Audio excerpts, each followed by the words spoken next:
Welcome to another episode of Drive Into the Res with your favorite hostesses.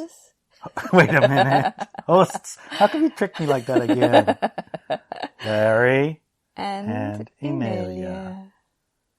Yay! I do have a question. Why is it okay to say hosts? And it's perfectly fine. But if we say hostesses, I get my rile up. Because it's all girls if it's hostesses. And hosts is either one. No, it's all men, but girls don't care. Girls don't care. They don't get their riles up? No. Why is that? Because...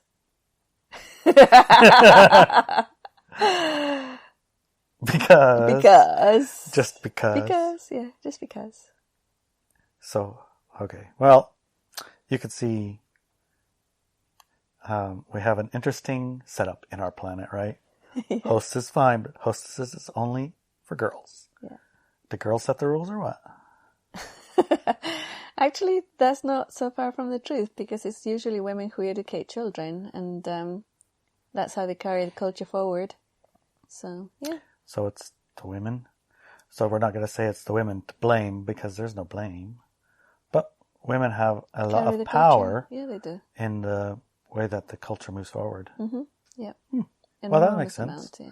That makes sense because most children are raised by their mother, especially in their young formative ages. Not to say that dads don't. Teachers, it's just... And most teachers. Yeah, and most teachers are women too. Exactly. Which isn't to say that all, but majority. I remember most of my teachers were women. Yeah. Seemed like until I got to high school, and then it switched. Yeah, it's weird, isn't it? I was thinking the same.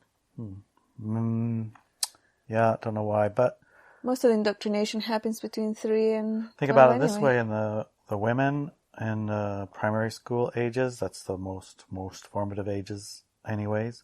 They're all in there, and you felt like, oh, you can't wait to go see your teacher, you're excited to go to school.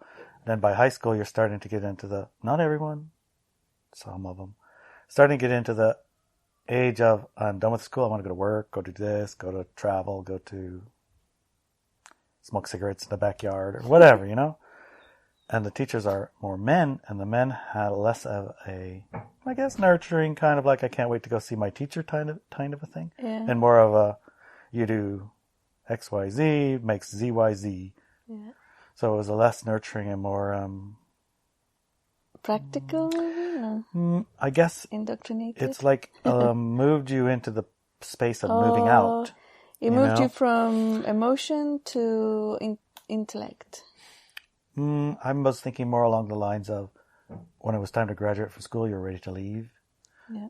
And you slowly went from a nurturing environment to, I guess, more demanding environment that was less holding you in. So you were ready to go when you graduated. More independent, I think. Yeah, I guess it's like, in a sense, less mom type energy and more dad type energy. It's like, okay guys, time to go to work. Yeah, you know what I mean? Yeah. It's kind of like the breaking up thing. Conflicts and breakups. All that noise is our giant dogs playing outside. Just saying. If you hear any noises. If you hear any noises, it's our giant dogs. Anything outside. that sounds like a ferocious growl or a clonk. Yeah. Because we have an elephant running through the room. Or an elephant. We have a toddler puppy who's needs constant attention.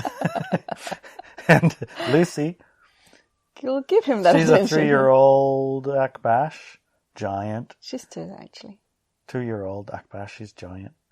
And she's the boss of him, at least for now. Yep. Keeps some manners. Yep. Well, impossible task, but... Yeah. She does her best. She does her best all the time. And in doggy language, that sounds really scary, actually. When she growls. So, it's an interesting corollary. I just was talking about with the school, Teenagers. Going from nurturing and motherly energy to a fatherly and less nurturing. Not the same. You didn't feel the same going to school. I didn't anyway. I don't know about you, but... Mm-hmm. And that was something that I was reading about. I think it was that the conflicts, like teenage guys might have with their dads or moms, might have with their daughters when they get to the teenage years, because not absolutely uncommon. It happens. It might not just be the dad's tired of the teenagers laying around all day or staying up all night. Oh, yeah, that's it, remember?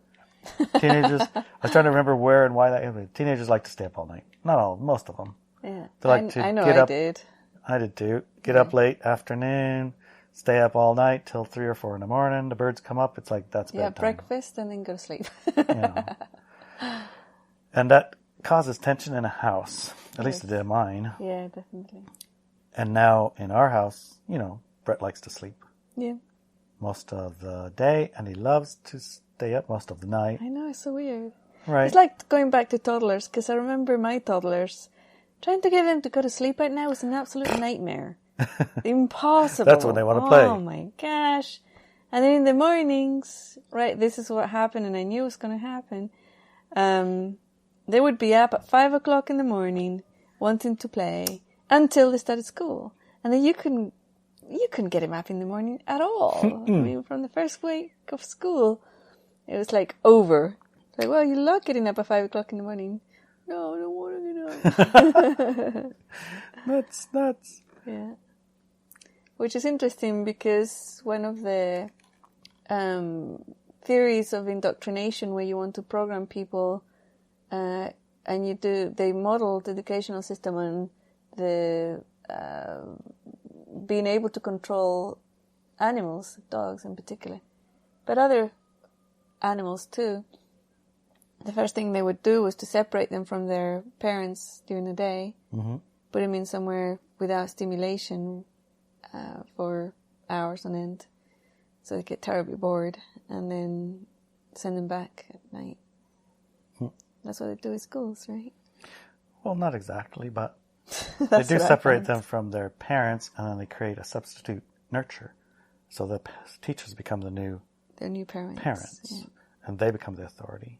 So there's a shift in authority to there.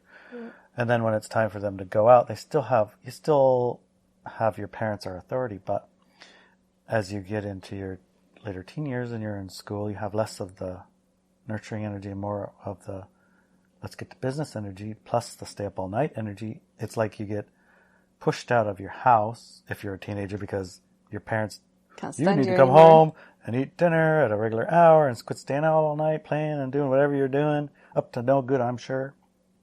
Which probably was mostly right, but maybe not for everybody, but certainly for a few people. I don't know about myself, but yeah, probably me too. Not no good bad, no good fun. I used to go for car rides, Yeah, car rides are great. Yeah, middle of the night. Just excellent. But parents don't feel the same. No. And teenagers definitely don't feel the same when their parents say you can't. Right. But that conflict creates the time to move so that you can do your own thing without getting harassed about it anymore. Same with school. Like, the energy changes, it's time for you to get out of school. Although, sometimes you just go to more school. Right. But oftentimes there's those of us at a certain working class, I guess. We're like, I'm ready to go to work. Right. I'm tired of wasting my time in school. Yeah. Right. So that's like a natural progression of it. The conflict makes it easier to separate. Yes. I remember there was this girl in high school, and she was from a very working class family. They were, I think, she came from a long line of dinner ladies from school, right? Dinner ladies. I have no idea what a dinner lady is, okay. But I can guess. So in English education, you have like a cafeteria, and the people who run the cafeteria are called the dinner ladies. They cook everything and they serve it.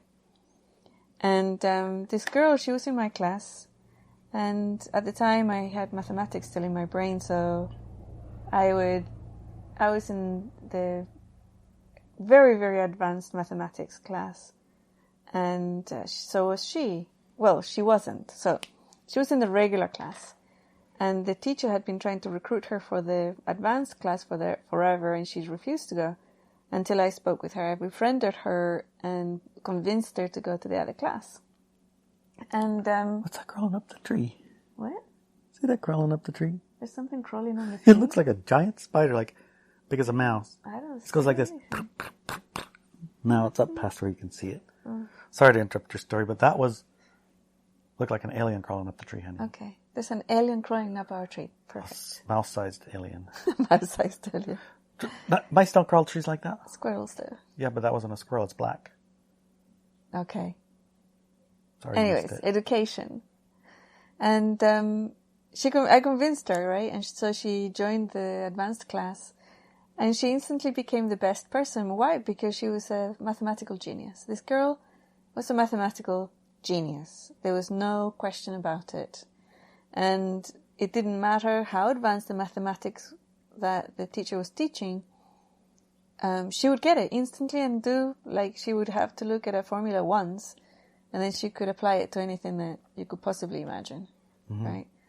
And twist it and turn it and do other things, make it dance, She used to make mathematics dance. And so I was really pleased, and, we became friends, and she was like, every day she would I think I'm going to quit the mathematics class, right?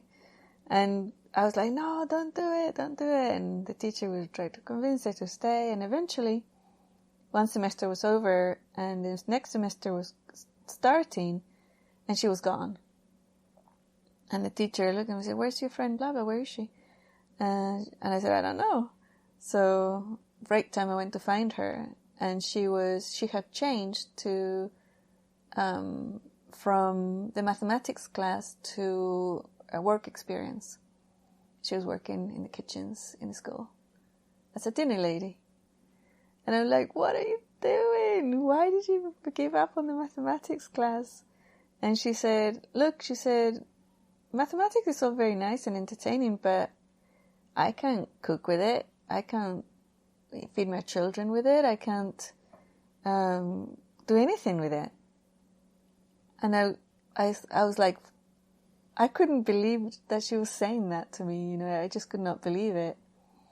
And I'm like, okay, I said, you're not, stupid. I said the word stupid. Yes, you're not stupid.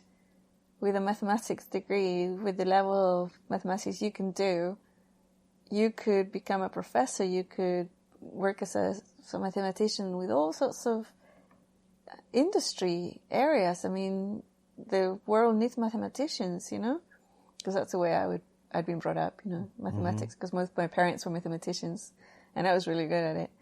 And it was and all societies need mathematicians. That was the belief, right? And she looks at me, and she said, working is more than just about how much money you can bring home. She said, if I went to university and I got a lot of money, I wouldn't fit into my family anymore. And my family is most important, my mom and dad and my brothers and sisters.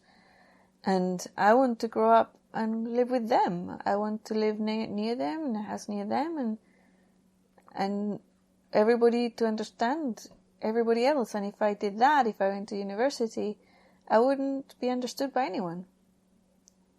And I was like, whoa, she really is a genius, because she chose the cultural language over the pressures of being good in school and getting a good job or making money. For her culture, right? Because in England the culture of working class is I'm working class, I'm proud of it. That's the type of energy. And her culture was still the extended family culture of the working classes in the 1980s. And she didn't want to lose that, and she didn't want to innately lose it. She didn't want to be excluded from it. And she did feel that if she went to university or continue with a mathematics career, she would lose it. And she said, and plus I'm very, very happy here. This is what I've always wanted to be. I wanted to be a cook.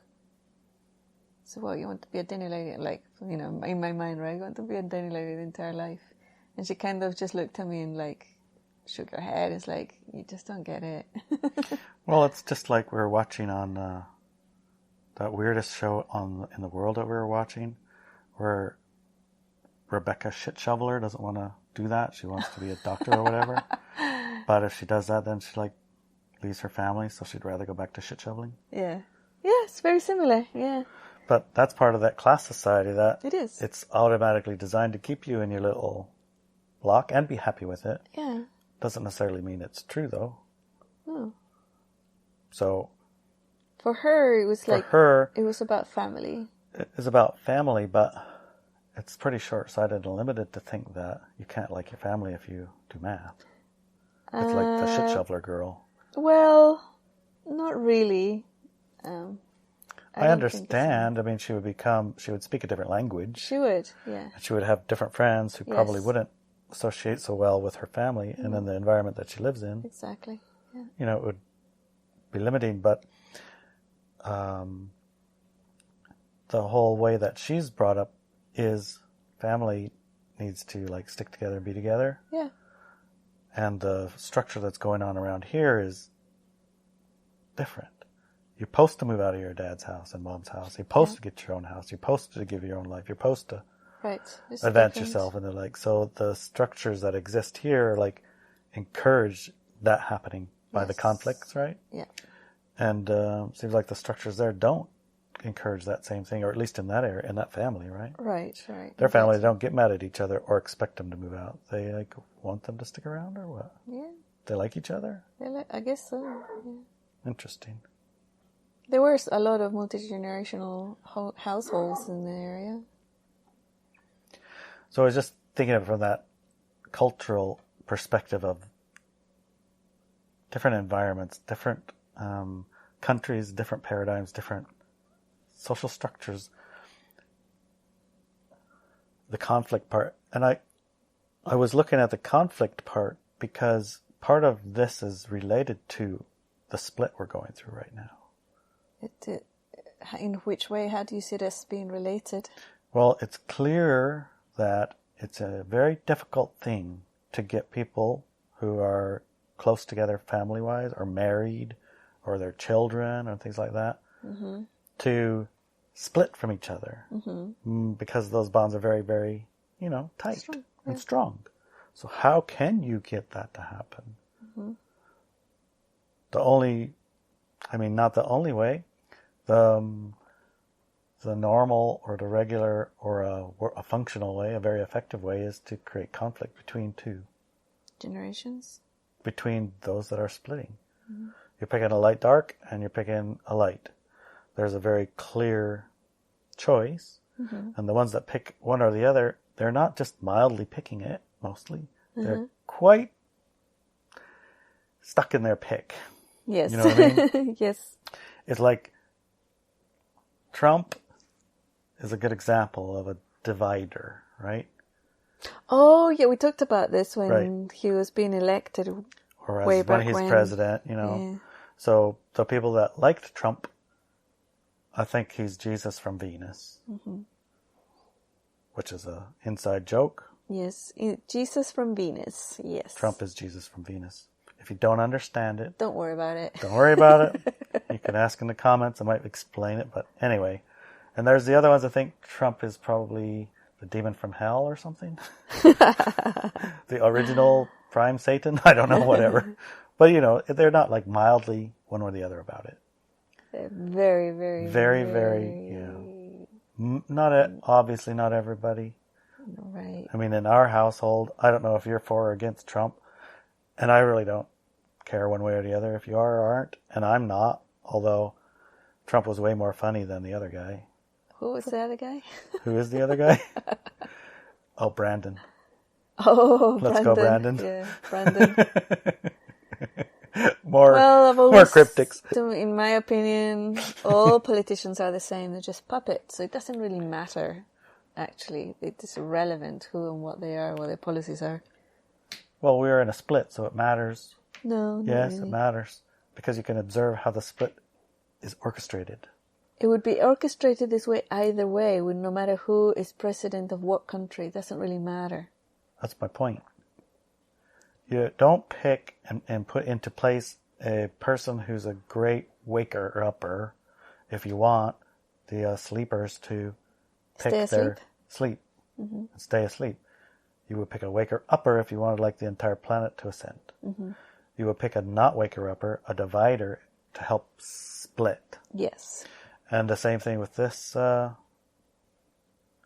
Cootie Kool-Aid injection. A Cootie Kool-Aid injection, yes. Yeah.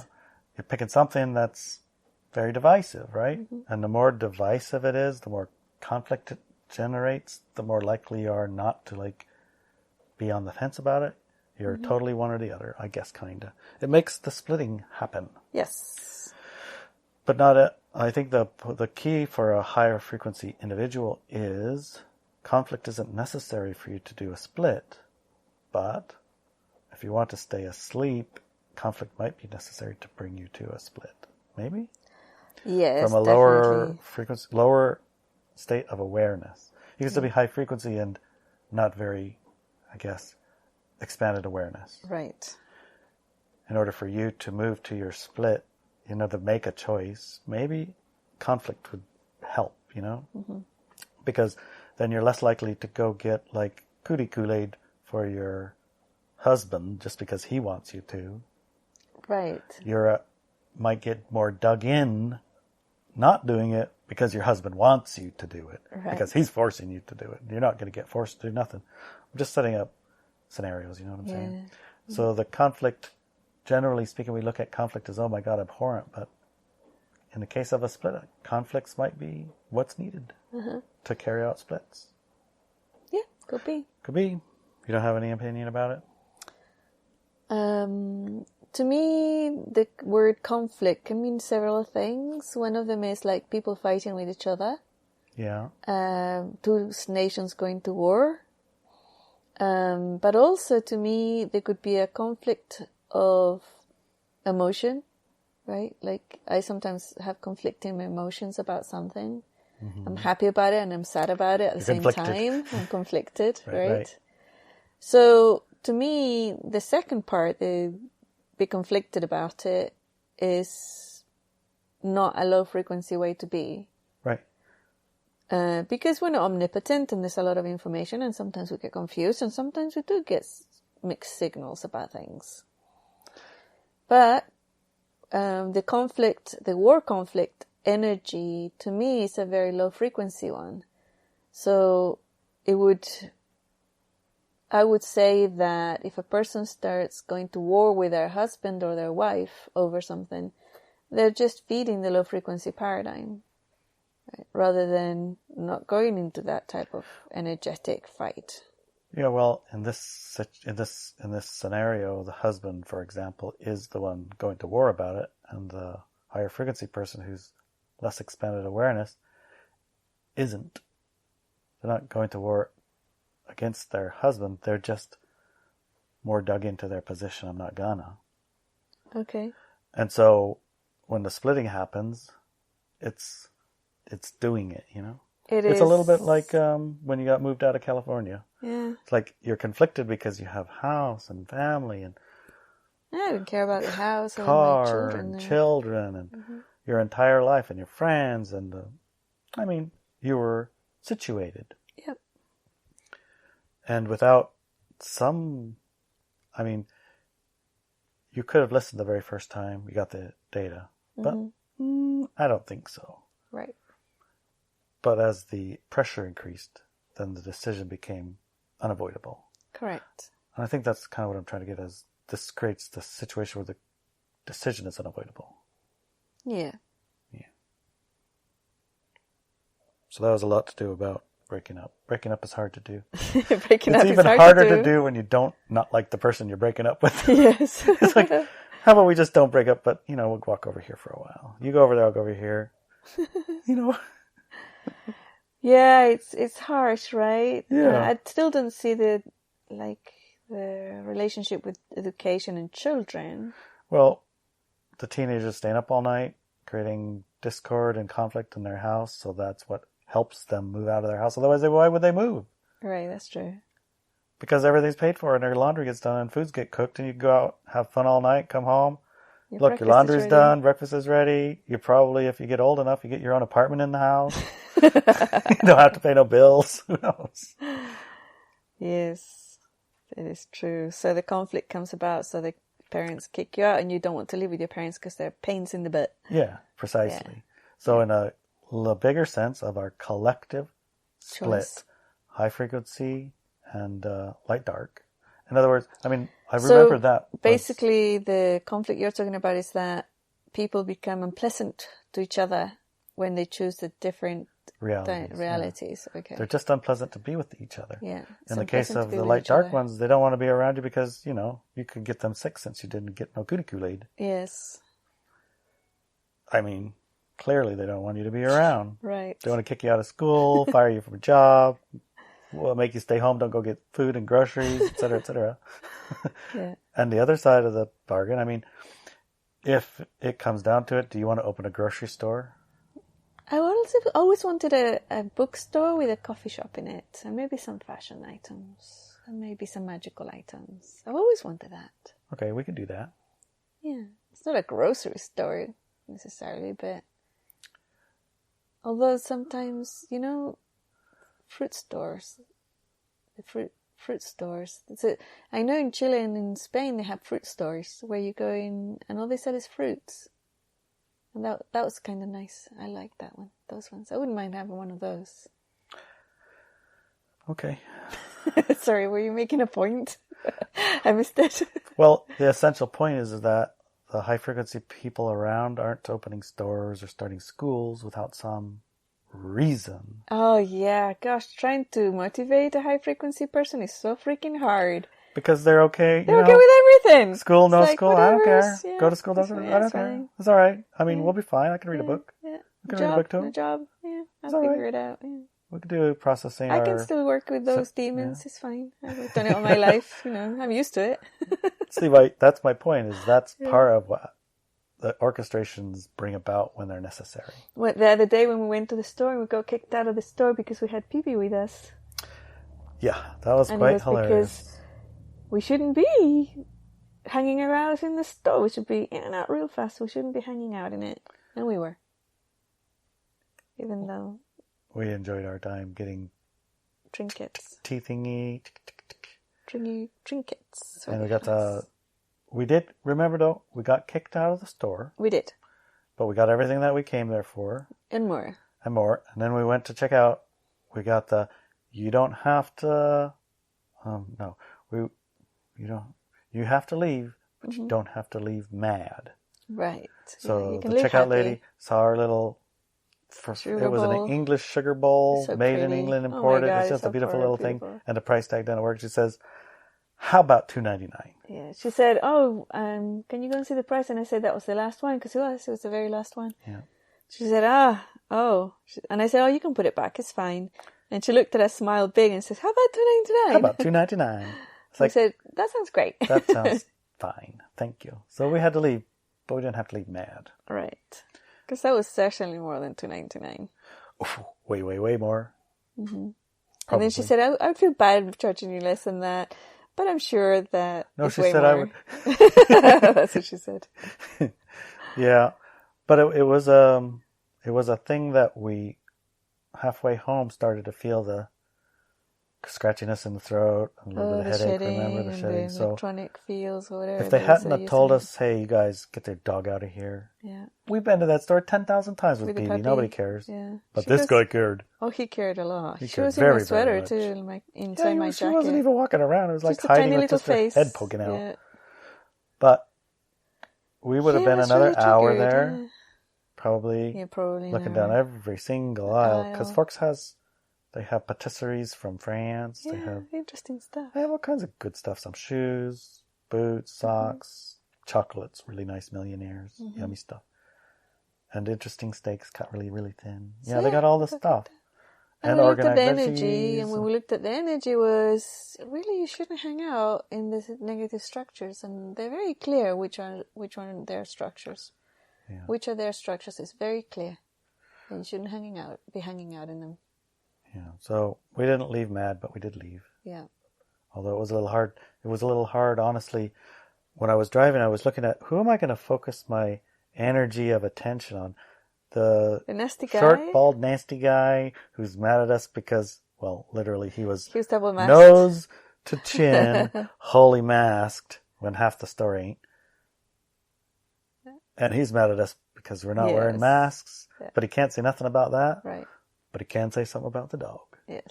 But am I going to focus my attention on him and carry that boiling inside?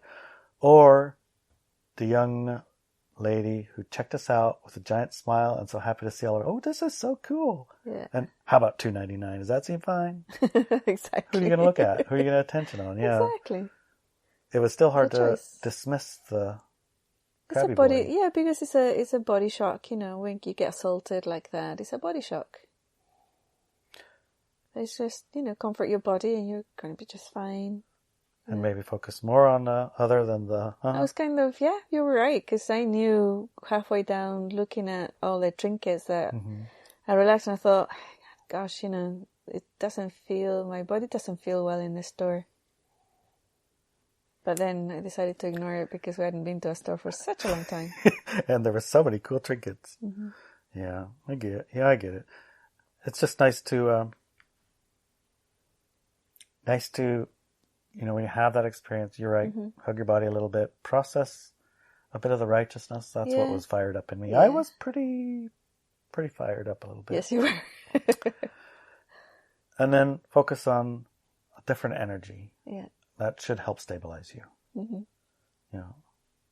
You're human. Yeah. It's going to happen. Yeah. You're in a war zone. It's going to happen. Yeah. So what do you do with it later? You don't need to, what's the word? Dwell. Dwell on it. Don't dwell on it. I understand it. Process and reshift. Yeah, it's a pattern on the planet. We've talked about it for years now. When those mandated vaccines were necessary for sending children to school in California, I laughed when non-vaccinated awake people were saying, "No, it's not fair. We need to send our children to school, right? What are we gonna do? How can we go to work if our kids are at home?" And I was like, "Really, dudes? It's like you shouldn't be sending your kids to those schools. Those are dark paradigm schools. Why send them there? They're Why are you fighting so hard to get them to stay there? Yeah, it's like exactly. You do all of these little nudges to get them out of there. And now they're saying, you're not welcome here. You're not welcome here. Yeah. The kids we want here are vaccinated, indoctrinated, brainwashed, and full of drugs, like all the drugs they give them so they can sit quietly in school, right? Children sitting quietly. I mean, come on. That's ridiculous. So, yeah. So I was like, look, start new structures for education and work and everything, because really we need to step out of those other ones. And that was just a reminder, you shouldn't be there. And not just a reminder from the human collective represented by that guy, but us also. We went in there with a dog, and we actually know that they don't like dogs. We've had that same situation in the past when Romeo was a baby and some woman came over and forced us out, because she was, and she tried to, and says, well, he's a service dog. And then she was all, oh, okay, cool. And she walked away, but it wasn't like new or anything. We knew that it was a conflicting area to bring a dog, So it's like we knew, so we orchestrated a situation that told us, don't stay in that store. And really, it's not a healthy thing to stay around people who've received the cootie jabs, whatever. Cootie Kool-Aid, honey. Or the cootie Kool-Aid, because it's already even in there. Like I said before. Yeah. In the websites, it talks about the side effects of shedding, Yeah. There's the energetic side of it too, I think. Mm-hmm. Not me. Ding! Can't be me dinging. Ding! I put mine on moon, honey. Oh, good. Says Navish silenced. Mm. Anyways, I think, oh yeah, so with the shedding, there's the energetic component of it, which I think we are dealing with the silver. Yes. The silver colloidal that makes a yellow, although I'm sure there's other ones that work too. Just try them. And putting into a spray like perfume or something, an atomizer or a little squirt bottle. Squirt bottle. Like an atomizer, not a squirt. Atomizer, you don't want to squirt it in your face. It's all over your head, around your neck, and your face, and maybe spray gargle bottle. it if your throat's feeling it. That helps. Chug a tea, and we're using some dandelion tea. That tastes good and helps too. It seems to support it. The Brown's gas, Aqua Cure. That's obviously helps a lot. The headaches and everything else. That's been life-changing for me. Life-changing. Life-changing, the Aqua Cure. And I ordered some NAC to try that, which I can't tell you what it says or how it is or what it is. I just heard from one of my friends It works good. Take it for 3 days, 1,000 milligrams, and then it gets rid of those spikies. And, I'm willing to try things out to make sure I have a full repertoire. And today we got our UV A and B lights, reptile lights, to go with our IR low frequency lights. So we got like some heavy dose of sunshine. Boys and girls, this is what it feels. This is what it's like to live with a healer. Right? The Samoan shaman healer lineage. There's like tons of, and they work. What can I tell you? It works. Yeah, we just want to have a full toolkit. Toolkit of recovery. Because everybody's body is different, and some things they respond to better than others. Correct. But, you got to have them to test them. Mm-hmm. So there's that. So too much time spent from no exposure to full exposure is harder on your body than a little bit is like cumulative. Yeah. So you don't feel the reaction quite so severe if it's a little bit at a time and it's cumulative. But at some point that cumulative will add up. Right. And you'll have to have a big flush of some kind to and get rid of all that toxic stuff. Right. So mitigating that in the meantime, if you find yourself in an area you're constantly surrounded by light dark paradigm cootie juicers. Wi-Fi's and the juicers ones. Right. Then you should be giving some consideration to flushing and stopping those from accumulating. Yes. And do some research. How do I flush this stuff? Find some answers. Try them out. See what works. Yeah. Anyway, don't ignore it. No reason to be uncomfortable if you don't have to be. Which was an interesting thing, bringing us to our next bit. Yes. Do you remember what happened just a couple of days ago? We were just like driving down the road, came home, parked our truck, came in our house and went to bed. Woke up in the morning and there was like not anymore, but there used to be 1 millimeter water in our garage. Yes. It flooded our garage. Yeah, one whole millimeter. Yeah. But a half a mile down the road either way, it was literally and still for 2 days later was water over your head. Yeah. All the way on this whole West Coast area. We looked at one of the riverbanks where the river had come up and was part of the fields and the road. And that bank was about 15 to 20 feet, remember? Yeah, 20 feet down to the water where it is today, which is only 2 days later. Yeah. So it's still flooded. It's just receded 15, 20 feet from the bank. And it was 5 or 10 feet higher than that. It was completely over the fences. We've seen this stuff. Crazy. That was the most I've ever seen. Actually, the measure device they used to measure that river measured a level of water they haven't ever measured it at since they've been measuring. Wow. And I bet they started a long time ago. Probably. I didn't ask. But needless to say, it was an extraordinary... a mile down this road, both ways, we were at a lake. We were at a lake. We're 15 miles halfway between the ocean and Lake Ozette. And right in smack and dab in the middle. And we can go a mile either way. Yeah. And usually our creek floods. Well, yeah, usually we can get up to knee deep in the garage. Yeah, knee deep in the garage twice normal now, flood in the past 6 years. Twice. Yeah.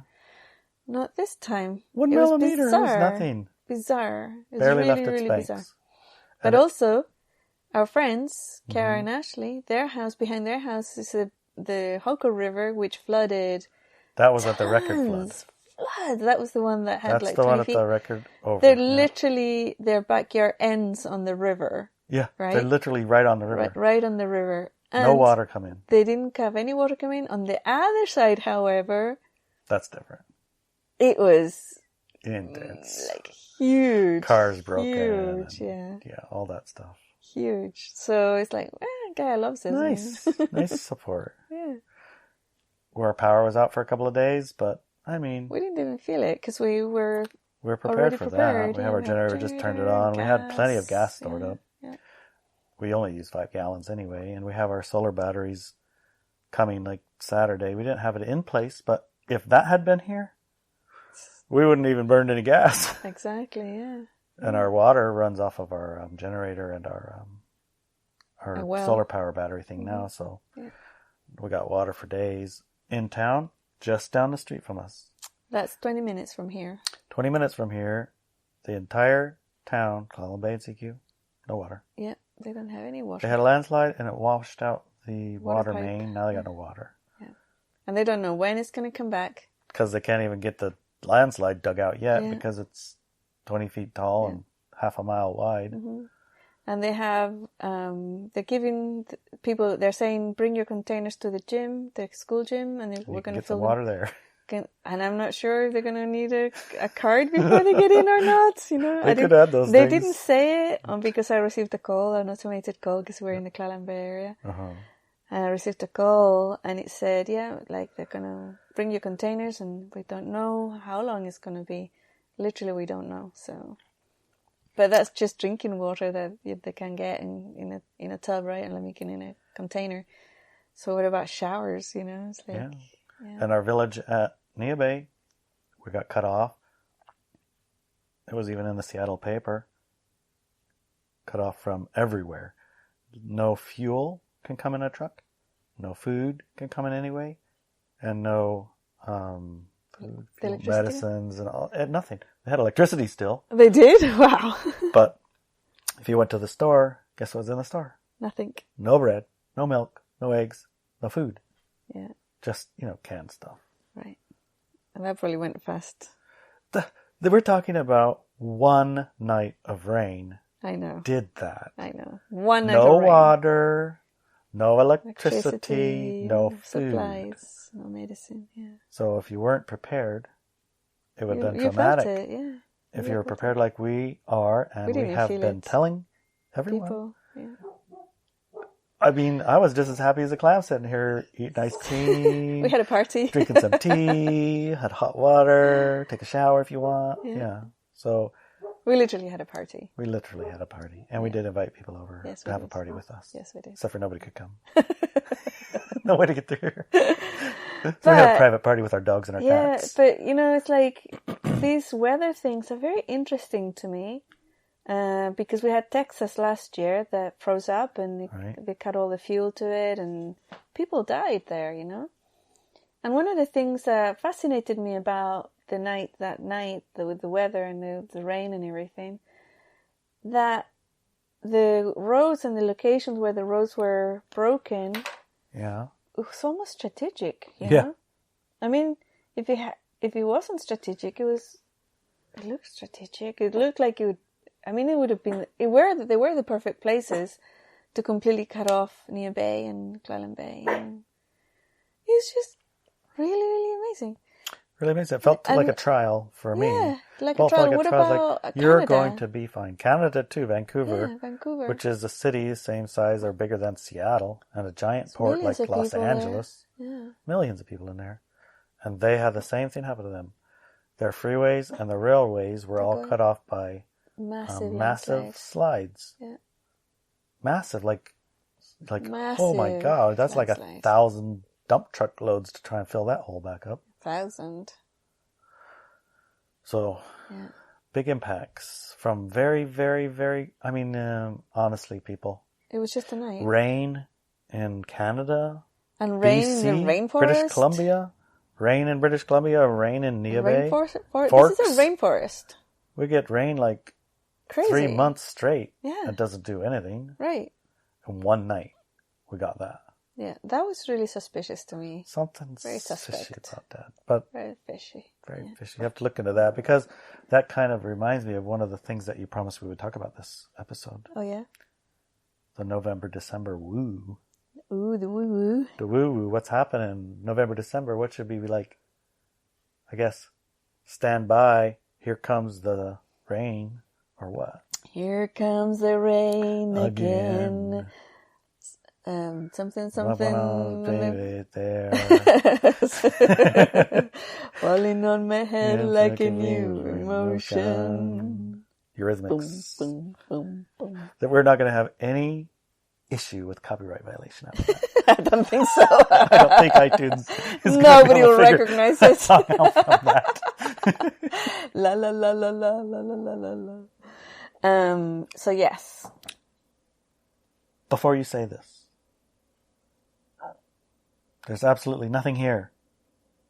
And everything is proof of it. I just love that one. Where did you get that one from? Well, a guy... Okay, so I was reading a thing. You were reading a thing. And in the comments of it... On the comments I was at Dr. Cowan. One Telegram? of those live stream. Oh, the live stream. Subscribe okay. star things. I Yeah, think it was one of Dr. Subscribe Cowan's. It might have been somebody else, but I think it was his. And in the comments, one of the persons commented that they were really interested to talk to about the energetic significance of whatever he was talking about, something like that. So it was like when I'm reading the comments, usually they're like all I me myself stuff. Right. Like, I have a sore toe. What am I supposed to do? Yeah. I got COVID. Now what virus has got me? And you're like, Dr. Co is like, God, have you been listening at all? Yeah. Why are you in this call? Why are you even in this call? And then this question was interesting because it wasn't about him, and it was interesting because it's about kind of stuff that we like, woo stuff. Yeah. So I followed to find out who he was, and he is a truck driver, Canadian truck driver. He got hit by a cosmic 2x4 driving down the road. Actually, he consumed vast quantities of non-dual literature and meditated quite a lot. And as he was driving down the freeway, contemplating his navel, or whatever non-dualists do, he got hit by a cosmic 2x4. So he was giving a talk, and I watched his talk for a while, and most of his talk was him laughing uncontrollably because it was so hilarious. People would be asking him questions about stuff. It's like, and he found them very funny. He found the people, the very idea that there's a question about nothing and everything is hilarious. Right. Why? I don't know. It's just when you're in that giggle state. He was in a giggle state of expanded. He's almost high, you know? Yeah. He couldn't stop laughing. So his favorite quote in the entire world was, "There's absolutely nothing here, and everything is proof of it," by Lee Snyder. Okay. So when I heard that, I pretty much started laughing too. It's like, I don't understand that. I'm going to have to ask Inelia. What the fuck does this mean? Because I think I know what it means, but I do know the non-dual community talks about things like this all the time, and they get a lot of pleasure out of it. Yes. But it's almost nonsensical, and maybe that's why it's fun to, that's think why it's about. funny. Yeah. So, what do you think? I think that I prefer to stick with things that are practical and people can use. And even though that statement is true... No! There's no viruses and nothing's here because everything that's here is proof. Oh my God. Yeah, you could use it in that very well. You could use it with that very, very well. All the proof that you have points to the fact that there's nothing there. That is true, because when you dig into it, you see there is actually nothing there. Yeah. Everything here is proof there's nothing here. I was shocked to find out that they've known about there's no viruses since the 1910s or whatever, I was talking about everything, not just viruses. Okay. Because remember, when you dig into the physical matter, you find that it's made out of something that is mostly 99.9% of nothing. Nothing does not exist, actually, honey. Yeah, but it's mostly that. No. It's mostly doesn't exist, so it is mostly that. See, it makes perfect sense. Nothing exists, honey.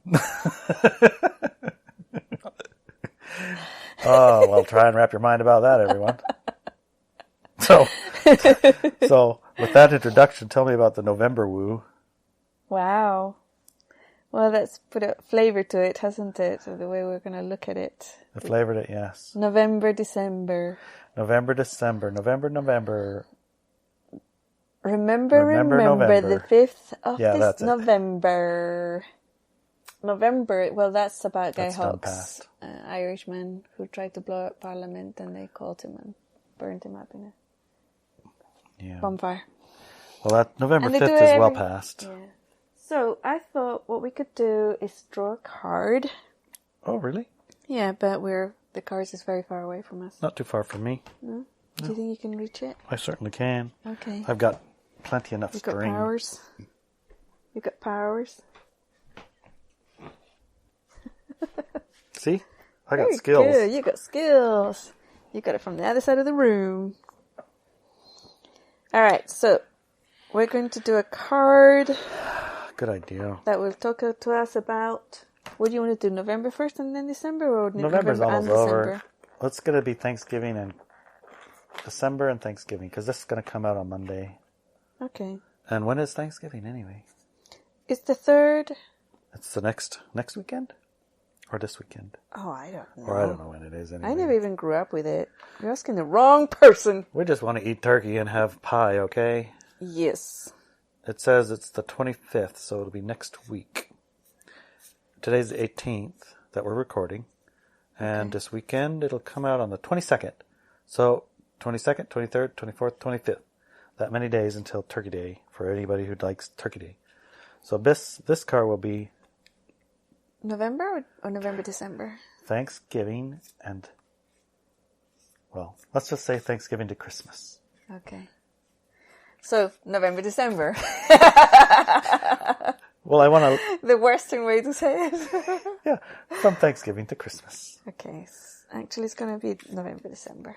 Exactly. All right, so these cards are connected that I'm using. It's called Forest of Enchantment by Linnea Weatherstone and Miraila Allwood. Lovely names. They're my Gaia cards. Yeah, they're Larry's Gaia cards, and they're connected to Gaia. So we're asking Gaia Yes. about insights and advice regarding November and December. Thanksgiving to Christmas. I was still looking at the whole ET equation. I was hoping they would use it, but kind of not.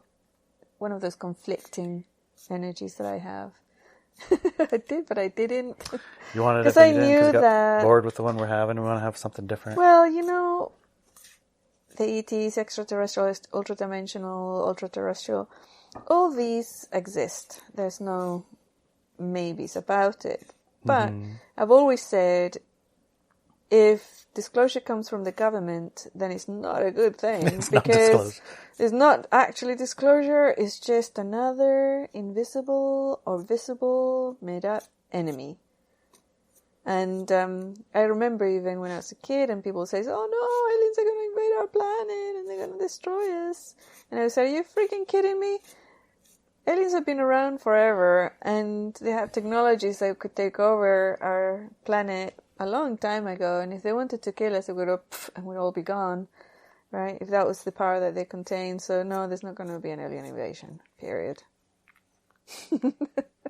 Not according to the movie I'm watching. Yeah, well, It's called Invasion. Yeah. By the Black Goo. Yeah. But yeah, so the human society has been tried to be programmed into believing that alien enemy thing, invasion, is real and true and gonna happen. This is all about that.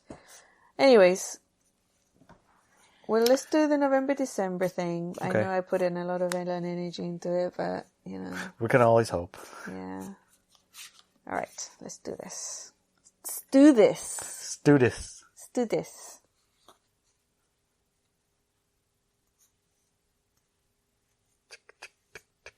All right, got it. And our card... Oh, it's one of Larry's cards. And I can't read because I don't have my glasses. You'll have to read it, honey. This is the Forest Lord. The Forest Lord. It's a interesting looking fella with no shirt on, and it's not a dress, it's a blanket. A blanket over his his no clothes private. Yes, yeah. And he has a wild boar with giant tusks next to him. And he has horns on himself made out of holly. Holly.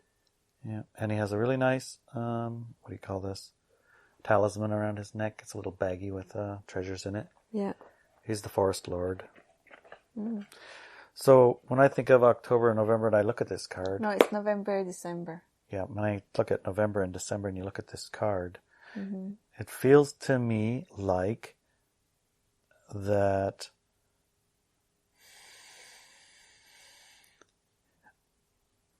Like, if I were to be, like, what's the word? If I were to be...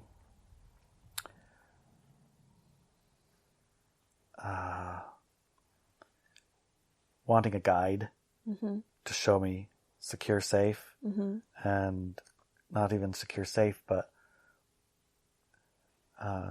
cared for. If I wanted a forest guide, yeah, he's a forest guide. I mean, there's no worry about food. There's no worry about shelter. There's no worry about temperature. I mean, it makes you feel you're secure, you're safe. Yeah, it's like a father energy almost, Yeah. a divine father energy. Divine Father, right? That sounds Yeah, right. the Yeah. divine father energy. Yeah. Do you want me to read it? Can you? Yeah, you better read it. I don't have my glasses. Okay, the Forest Lord. Yeah. Power from within. Virility, natural leadership, nobility of character, fatherhood, dominion, and territorial command. Like, hold your area, hold your space. Yeah. All who pass through the enchanted forest must pay homage to the Forest Lord, for everything that lives and breathes is under his dominion, from the mightiest giant to the smallest shrew. He is the essence of wild male energy kept under control, most of the time. His is the virile rush of the stag and the immovable stance of the bear. His most trusted companion is the chieftain of all the boars. The boar is the fiercest creature in the woods. Approach the Forest Lord respectfully, but have no fear. He is the affectionate father, as well as the commanding ruler. He is masterful, but never a bully, and he has earned the love and loyalty of those within his care. The Forest Lord represents the duties that come with great power, protecting his subjects, defending their freedom, and safeguarding their sanctuary. Leadership as a privilege, authority over others wielded appropriately and not abused. Sovereignty comes from within and doesn't need to be insisted upon. The Forest Lord's confidence comes from staying true to his noble nature. The holly and the oak on his antlers represent the eternal cycle of life renewing itself. Oak rules the light half of the year, holly rules the dark. Interesting. Very nice. And I think that the advice here is to actually embody this energy. Right. That's what I see completely. It's like people will come to you. You embody that pure heart. You embody that sovereignty. You embody that Divine Father. Divine masculine father. Certainty. I mean, you're not afraid. Right. You're no longer a child. Yeah. Yeah. You're this. You and this is good. are this. Yeah. Yeah. I like it. Great advice for November and December. We'll put a picture up in the Talk With Me Now or where? We could do it on the Inelia Benz. We can do definitely on those and have very interesting conversations with everybody there. All right. But we can also put it on Talk With Me Now for individuals who haven't joined the tribe yet. Okay. Sounds good. So anyway, you can find it, take a look at it. It feels very, powerful and secure. It's kind of like our last few days. Powerful and secure. And anyone of our tribe, you're welcome. You're cared for. You're care. Yeah. You have nothing to worry of. Yep. You care for others and they care for you. Fantastic. Yeah. Do you feel complete, darling? I think that is as complete as there ever was. Okay, so a couple of little announcements and updates before we log out. All right. One of them is I'd like to thank Dan. Thank you, Dan. Dan. He had a very interesting birthday of trick-or-treater. A witch's birthday card. Trick-or-treat. Perfect. I was so perfect. And the funny thing, I went to the mailbox to get the mail, and I had a little thingy in there, and I grabbed a little thingy, which is a sign saying you need to go to the post office to get a mail and sign for it, right? So in Nia Bay we have a post lady who's not very friendly. She's not. Let's just say she's going to continue in the light dark paradigm. She likes that quite a lot. Yes, she does. Yeah. Yeah. Her favorite present is a complaint to the postmaster. Yes. She likes those very, very, very much. She works really hard to get them. Yeah. And she can have a whole village sending them. Yeah. That's perfect. Yeah. But she likes you plenty fine. Oh, she likes me, yes. She's just very strange. stern, I don't know how she's a lot of things. Yeah. But she's nice to you, so She's... I give her a pass for that. Yeah. But anyways, I went in to get the letter, and the postmaster lady said, "We sent that back." And I looked at it, I was like, curious. How long was it here? Because she walked away after she said that. She said, it's been sent back. And I thought, oh well, whoever it was from, I hope they send it again. And then I went to leave, and then I was like, wait a minute, I think I want to have a little bit of different reality here. So I felt this little weeble wobble, basically swap your reality. Swap my reality. I want to have a different outcome. I want the letter to be here. And so I pulled the door open and closed again, and it dinged. We're in a small post office. It's just me and one other person, and that other person is the postmaster. Yes. But they still left. Right. So dung comes back, and I asked, how long ago did it come? She said, well, we only hold things for 10 days, and let me look. She looked. It got here 4 days ago.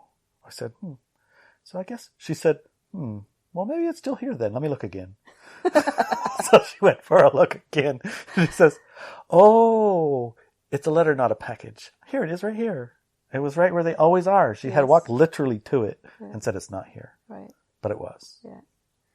That's a great shift in timeline, because there was a very beautiful jokey card and a really nice donation in it that's going to help us out through the winter. So thanks a million, Dan. Thank you, Dan. Yeah. And I love that. Happy birthday? It was a happy birthday card, but it was the trick-or-treat card from Halloween. A witch. Halloween is birthdays for witches. Yes. Fantastic. Okay, and what else? Oh, yeah. So the other little details. We're going to be implementing a waiting list for joining Walk With Me now.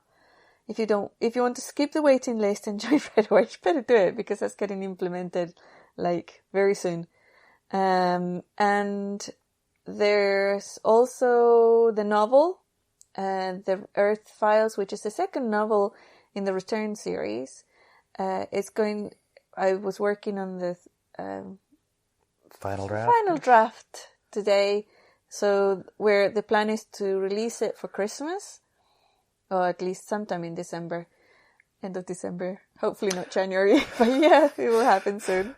It depends how fast I can get this done. So I just want to let everybody know that's coming very soon. It's an extremely interesting and cool novel. And if you want to read it right away, you can go to Walk With Me Now. You can actually read the first draft. It's at Walk With Me Now. So yeah, those are my announcements. Did I forget anything?